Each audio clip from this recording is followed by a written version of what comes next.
यदि तपाईहरु पनि आइफोन किस्ताबन्दी लिन चाहनुहुन्छ भने हामीसँग जुनसुकै भेरिएन्टको आइफोन किस्ताबन्दी पाउनुहुन्छ। खोलेर अनबक्सिङ हुँदैछ हाम्रो बहिनीले।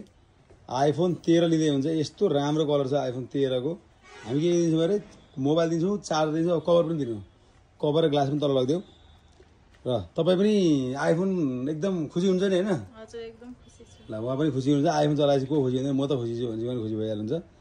र हाम्रो दिदी के आइफोन किन्दा ल भनिदिनु त। आइफोन किन्दाखेरि चाहिँ तपाईहरुको चाहिँ क्रेडिट कार्ड हुनुपर्छ नोबेल ब्याङ्कको। तपाईहरुको क्रेडिट कार्ड छ यदि नम्बर छ भनेदेखि चाहिँ हामीलाई प्रोभाइड गर्दिनु। हामीले चाहिँ इएमआई एप्लिकेसन फर्म र कोटेसन बनाएर चाहिँ पठाइदिन्छौँ। हजुरहरूले चाहिँ त्यो फर्मलाई चाहिँ नोबेल ब्याङ्कमा सबमिट गर्नु। खाता छैन भने चाहिँ के रे क्रेडिट कार्ड छैन भने के गर्नुपर्छ? क्रेडिट कार्ड छैन भनेदेखि चाहिँ नोबेल ब्याङ्कमा खाता ओपन गरेर कुनै ब्याङ्कमा ट्रान्जेक्सन छ भनेदेखि त्यसमा स्यालेरीहरू आउँछ भनेदेखि चाहिँ 6 मन्थको स्यालेरी अथवा 9 मन्थको स्यालेरी निकालेर चाहिँ त्यसमा एकाउन्ट खोलेर क्रेडिट कार्डको प्रोसेस गर्न सक्छ। पुरो बुझ्नु हो तपाईहरु। यदि तपाईहरुसँग पैसा इन्कम छ अनि फोन किन्न चाहनुहुन्छ भने चाहिँ खाता छैन नोबेल ब्याङ्कमा खाता खोल्नुहोस्। त्यसपछि तपाईले पाउनुहुन्छ आइफोन किस्ताबन्दीमा। भर्खर प्राइभेट लिमिटेड, गङ्गो बनाइबस पार्क, काठमाडौँ, कान्तिपुर, नेपालको कुनै पनि कुनाबाट तपाईले एप्लाई गर्न सक्नुहुन्छ।